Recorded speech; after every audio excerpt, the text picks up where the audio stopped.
So building on what we've already learned with regards to color grading, color correction, with the basic exposure and white balance correction, we're now going to look at a thing called a LUT. That's L-U-T. It stands for Look Up Table. And what that is in essence is it's a series of values that you load in to your color correction area, and it will tell the program certain values. So reds should be this, green should be this, blue should be this, exposure is this, contrast is this, a whole host of things. And you've got two different types of LUTs. You've got a correction LUT and you've got a creative LUT. Now there are no LUTs included in this course, firstly because it's a very suggestible area, and secondly, all of these are paid for and they can really range in their quality and effectiveness, and it all depends on what you're shooting.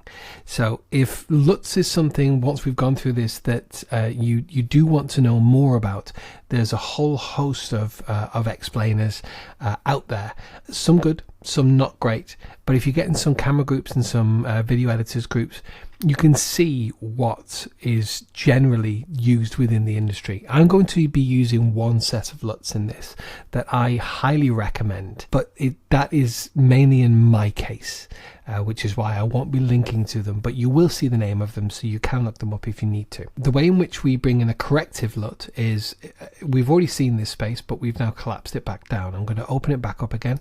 As you can see, you can open up the basic correction, you can open up the creative, and it closes up the basic correction. You see, you're just working in one area at a time. But we're going to look at an input LUT. And first and foremost, the input LUT will affect kind of all these things, but without showing it in here, because then you can go further if it's not quite where you want it. So what I'm going to do is I'm going to reset all this back to original. The way in which you can do this is either hit that reset over here in effects controls, or you can reset it within the Lumetri panel, and that just resets everything back to 0. Everything is back to the start.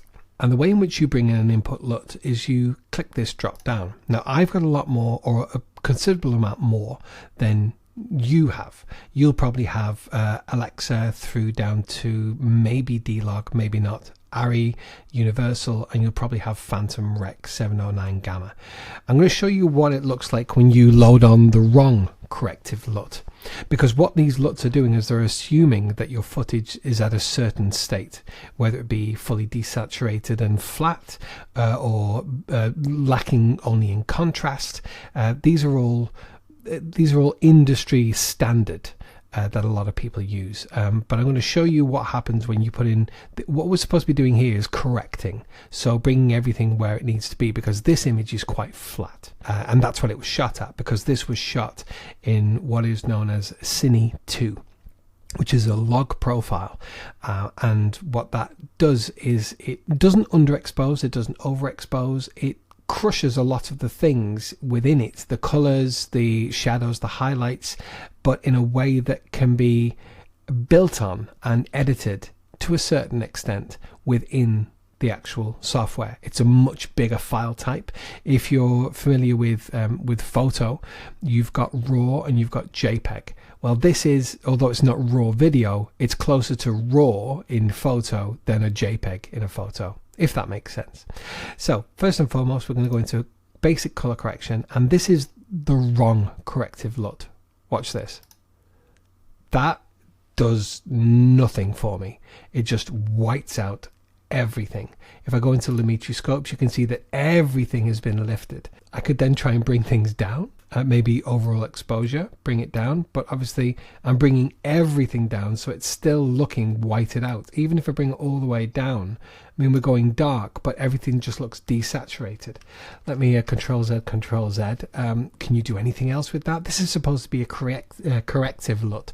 I know I'm kind of over-egging the pudding here, but this is to really highlight how you can't really do that much without a lot of work with the wrong corrective LUT on. Definitely need some contrast, so let's boost the contrast, doesn't really do much. Let's bring down the blacks. Our blacks are all the way down and we're nowhere near black. I think I've made that point. So that was the wrong corrective LUT. Now we've reset this actually looks really quite saturated now, even though it looked flat before we started. That again is the power of suggestion and comparing where you were at to where you are. Anyway, let's put on the right corrective LUT. So I use the Leeming LUT system. We're actually at Pro 3 now. It's brilliant. It's by a guy called Paul Leeming. He's got a lovely group on Facebook, and he was over in Australia looking after his sick father quite recently. I think he's in Switzerland. He's somewhere, and he's a lovely guy and he's so helpful. But as I said, I'm shooting this in Cine 2, and this is the Cine 2 Sony A Series Pro 2 Leeming LUT correction, because I shoot on the this footage was shot on the Sony A7 III. So I'm going to click Cine 2. All of a sudden, you see what I'm saying? Let's deselect that out. That makes a huge difference. Okay, we're maybe a little bit oversaturated, but if you look here, the colors are still quite well represented, and we've got a much better starting position, because that's what we want. It's a corrective LUT to start where we want to go from. It gives you a better starting position than this. Now it looks flat. You see what I'm saying? Okay, so now let's start with this. And is it too saturated? I don't know. Maybe a little bit. Let's bring down that saturation a little. You see, that just kills everything. There's no saturation now. So what you can do is, you see how I'm already starting to play in here with the basic correction again, but everything's starting at 0 again. So we're being given a better starting position, and we have the full range of these sliders, rather than say I'd brought one slider all the way to one side just to get here. There's nowhere further we can go. So let's kind of build on this. Let's maybe bring down the highlights a little bit. That brings about, well, a bit more richness in here. But as I said, it feels a little bit oversaturated to me. But the minute I take out the saturation, it just kind of washes out, and that's the tiniest bit out. So what I'm going to do is I'm going to try and cool this a little, and that's where the temperature within the white balance can really affect. You don't want to be changing this too much, because it can really break up an image and make it really fall apart. But a slight tweak to the temperature. So what that's done is it's kind of moved away from the warm orange tones to the blue tones. If you look in on a color wheel, in fact, we can bring up a color wheel. YUV, yeah. So this is the color wheel, and this is what's known as the flesh line. Let me just tilde this. This is what's known as the flesh line. So all flesh colors kind of go along this line. But the point I want to make is that if you look here, here's red, and here's cyan or light blue. Here's orange, and here's blue. So if we go back here, if we said orange was like maybe midway between red and yellow, which would be here, the opposite side would be somewhere between dark blue and cyan. So yeah, that makes sense. Orange and blue. Similarly with the tint, we've got magenta and green. If we go back into here, you know what I'm saying, magenta and green. And what these two sliders do is they literally run a cross section through the color wheel. If you imagine a line going from the magenta to the green, that's right the way through the middle, that angle, and the orange to blue runs right the way through that angle. We're almost creating an X. And why that's important is because these two, the temperature and the tint, can actually change all the colors with just two sliders. I'm at -7.3. Let's say I go all the way blue and then all the way magenta. You would agree that's completely changed the color space. I say completely. Green is still green and blue is still kind of blue, because they are dominant colors within this composition. However, most of the other colors were changed. Let me just double click this and bring it back and show you that difference. It's subtle, but it's all it needs to be. It just needs to be, okay, it makes it look a little bit cooler, but it really makes the colors pop. If we wanted it to be more of a summer's evening, which is actually what this was, you could always go a little bit more in the warm tones. You see how that really affects it. And actually, there's no wrong answer here. Now that we've got this corrective LUT on here, it gives us more of a room to play. And although you could say that this was the creative side, well, we're not in the creative side yet. We're going to be very shortly. And with that in mind, I'm going to take that temperature back. I'm going to leave the highlights down because, in all honesty, I think, but on further examination of this, I think maybe, yeah, I think maybe the highlights were a little bit too much. So it wasn't necessarily overexposed, but it was close to overexposure. So I'm gonna place those at somewhere about, yeah, -14 or something. I'm also going to boost the contrast a little bit. That just makes it a little bit more richer throughout. You can see now, with a little bit of work that I've done here in this basic correction, you can see now why there are people who specialize in color and color grading. They're actually called colorists, and on big productions those people are brought in to literally color grade and color correct the footage, which in my opinion puts a lot more pressure on the camera operators and the director of photography, which is what they're called the DPs or the DOPs, and that's the person who's over all the equipment and everything that's to do with the image capture. Because if you don't get the right, or at least the correct white balance and the correct settings in camera, you add a hell of a lot more work for your colorist to have to deal with to get it to a usable state in your production. So building on from that, we have this in effectively a usable state. It's corrected. I make videos every single day for corporate clients. My wife and I were getting into weddings this year, and one of the most satisfying things I ever do in an edit, it is. I mean, I love an edit. I love getting something that looks just at the end of an edit and you think, yeah, I've really put my heart and soul into that, and you can really, it's such a satisfying video. But honestly, that first time when I bring in new footage and I put on that corrective LUT, it fills me with joy. And in all honesty, I think it at least reassures me that I'm in the right industry. So moving on from this, now that we've got this with an input LUT and we're in a more presentable bit, we can now start to have fun. And by fun, I mean we can take it up another notch, should we wish, in the creative section. Now, bear in mind that everything that you do with a LUT, with another type of LUT in this section, can be done throughout the whole of the color panel with regards to creative, in the curves, which we are going to touch on, and the color wheels and the HSL secondary. But a lot can be done for you, just like with the corrective LUT can get you to a better starting position. A creative LUT can get you to an end position without doing too much work. And there are two ways to select a creative LUT. You will have to load these in. I have a load of LUTs already in here, a number of creative LUTs from the Leeming LUT Pro selection as well. These are called quickies, and that's exactly what they are. They're a quick selection to put on and to get nearer where you want to be.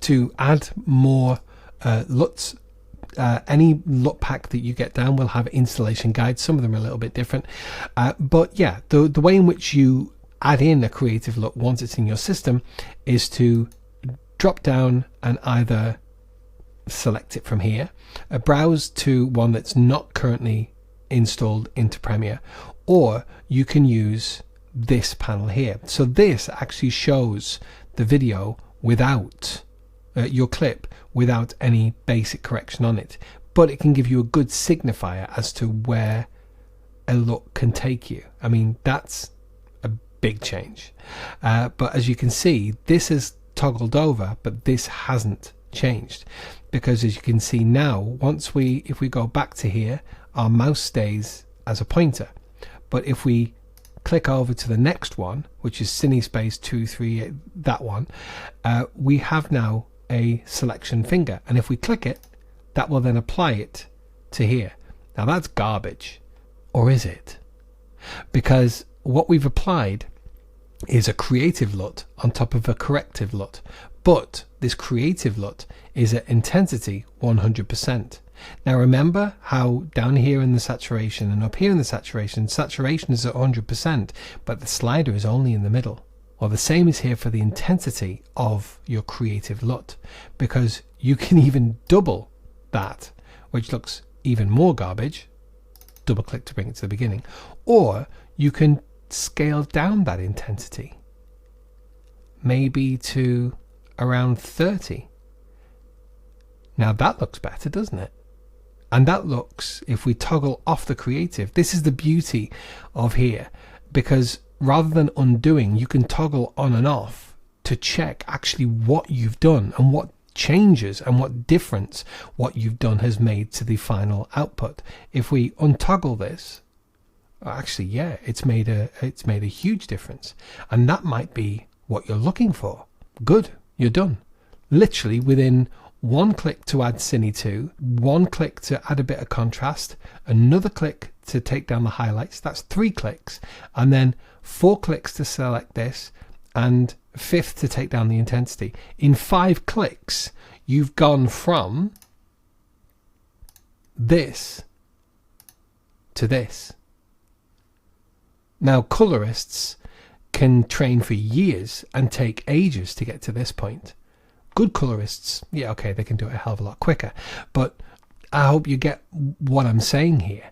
With just a couple of clicks, you can have your footage that comes in go from this to this, and I'm sure you'll agree it looks much warmer. Let's say that. Let's look for a few other creative LUTs. I'm going to drop this down now so we don't necessarily have to commit them all. Let's take that intensity, by the way, back to 100%. So now let's go for a Leaming LUT quickie. This makes it brighter. Doesn't really do much. Not in this setting. Neutral film, that's quite nice. Let's go for neutral film brightest. Now that's a little bit too much, but I know with neutral film brightest, it does add quite a bit. So if I bring down that intensity, that all of a sudden, without it, it's brightened things, but it's not lost too much of the saturation. You need to bear in mind that in direct contrast, excuse the pun, direct contrast with a corrective LUT, a creative LUT isn't necessarily going to work the same on every bit of footage that you put in. And when I say not necessarily, I mean not at all. It completely depends on the footage that you put in. Now this neutral film brightest at 100% intensity might be absolutely correct for some piece of footage, maybe something that you've shot at dusk in the desert with loads of warm tones and all that. Maybe that's what you're looking for there, or in a cityscape, again, maybe at night and you want that little boost. But cooking pizzas out in the back garden in late afternoon doesn't really cut it. So let's have a look at some others. I mean, some of these are absolutely just everything. Let's have a look at big HDR. I mean, that is just adding loads of kind of everything. But again, most LUTs you don't use at 100% intensity. Let's bring it down to there and let's toggle that off. If you're looking around here, what this is doing is it's giving much more definition in the shadows than without it. It's punching through with regards to the darker areas, so that's really good with that. I like that. Let's have a look at a clean codec, and again let's put to 100%. So with maybe bring down that intensity, maybe boost the no, don't do that, maybe bring down the intensity, and it's great. I mean, you can really, this is where you really can get, as the actual section is titled, creative. What I find really helps is when you toggle off and on. Once you've done something, you think, oh yeah, that looks good. If you toggle it off and you actually, well, I actually prefer it without, well, it's not the right LUT. And more often than not, depending on what you're making, without a creative LUT is what you want. You may want to work in different areas, and still within here, although we are going to look in the curves and the color wheels, within the creative area, you can play around with also faded film. I never use faded film. I don't ever think it does anything decent. I think it's there from years gone by and no one ever uses it. I don't know anyone in the industry that uses it, and I know quite a few people. You can sharpen, not too much, but you could add a bit of sharpness if we toggle that off and on. Can't really see it too much, but if we're playing, that definitely has added to the sharpness of the clip. It certainly has. You can make it more vibrant, which obviously it turns up the vibrance of the colors, but it doesn't boost the saturation. That would be boosting the saturation. In fact, let me just get down vibrance. That's turning up the saturation, which makes everything just very saturated. Again, Baz Luhrmann. Or you can turn up the vibrance, which it has the colors more, exactly what it says, vibrant, but not richer in saturation. And it's these little things that can really affect your overall picture. Now, depending on what you watch on television, you may be also aware of a color grading technique called orange and teal. Now, if we look down here on this color wheel, which is very similar to the YU View color wheel here, you can see that red up here is red up here, green down here is green down here. So just to draw parallels, that's the same. Remember this flesh line, which is along here, that's effectively orange. And the direct color, remember when I said it's somewhere between cyan and blue, dark blue?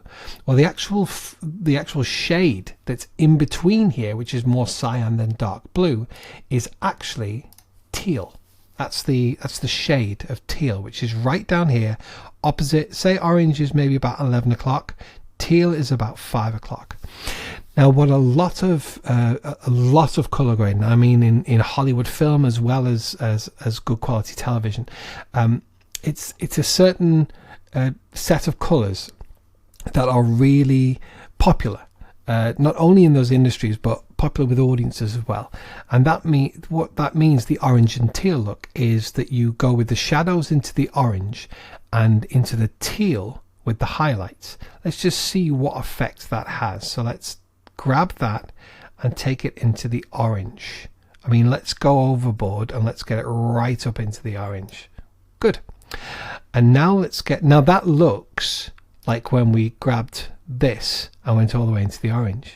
Remember that? Much warmer into the temperature. But the problem with that is that you could put everything over into the orange, into the warmer temperature, but then you can't go into the blue, which is where teal lives. So what we've done is we've taken the shadows and we put them into the orange. And now watch happen when we get the highlights and put them into teal. Not too much. Teal is actually breaking up that color. You see how it's breaking up everything? If I bring that a little bit further up, see, again, this is what happens when you do too much to one part. I see I've brought that all the way down now, and it's not really showing what I want to show. Yeah, it's not really doing it. Let me see if I can do it in curves. No, it won't work with there either. But what I'm effectively trying to show you is the orange and teal look can be applied at this stage should your footage allow it. Let me see if I can play around rather than, I'm going to double click that to get that back to 0. So the difference that made. Maybe if I bring everything cooler in the temperature, and then that's my blue, or the teal that I want, and then boost the oranges.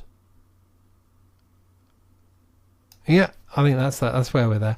So if you look around here, you see how you can do the same thing in different ways depending on what the other values are.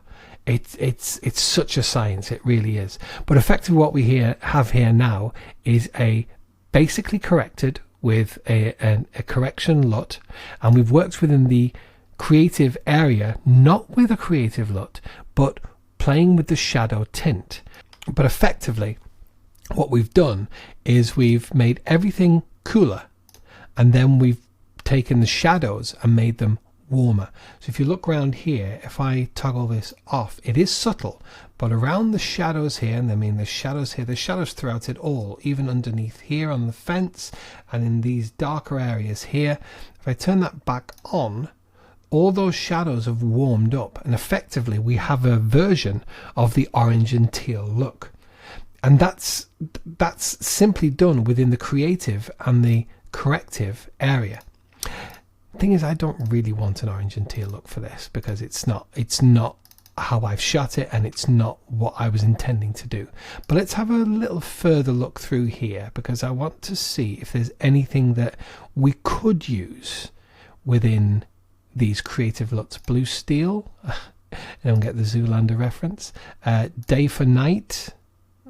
Yeah, if you maybe brought down the intensity a little bit, that doesn't really work. As I said, some of these LUTs, not only are they varying in quality, but also they vary depending on what footage you're putting them on.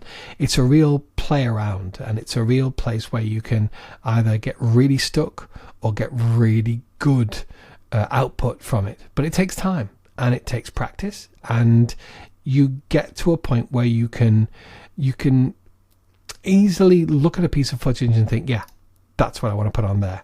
That's not what I want to put on there. But SL Noir 1965, yeah, that's not right for that. But let's see if there is a correct. No, that looks absolutely awful. Again, these aren't awful LUTs, they're just awful for this footage. I think, to be honest with you, because of the camera that I'm using and what I've already done in the straight, yeah, it's horrible. What I've done in the straight basic correction, I'm kind of at a point where I want to be. Looking back at that now, yeah, in fact, all I really want to do, bearing in mind that I've added sharpness and I've added vibrance in here, I do kind of just want to warm up those shadows just a little bit. But to be honest with you, I'm happy with that. I'm remembering what we've done is we've done a basic correction with an input LUT. We've played around with the contrast a little bit with the highlights, and then added in the creative section, we've added a little bit of sharpness, a little bit of vibrance, and we've warmed the shadows ever so slightly. That's all we've done. And if I go to effect controls and I toggle off, obviously I could toggle them off here, but it's only one at a time, the base correction or the creative. If I come over here and toggle off all Lumetri color, that's where we started. And now, just with a few clicks and a bit of time spent in this area, we have such a more usable and so much more, just a warmer piece of footage. If I just mute these two tracks and get your eyes in on that, and now if I bring it back here, I mean, that just looks washed out in comparison now. Like, completely washed out. Doesn't look good at all. Whereas that, oh yeah, I can get on board with that.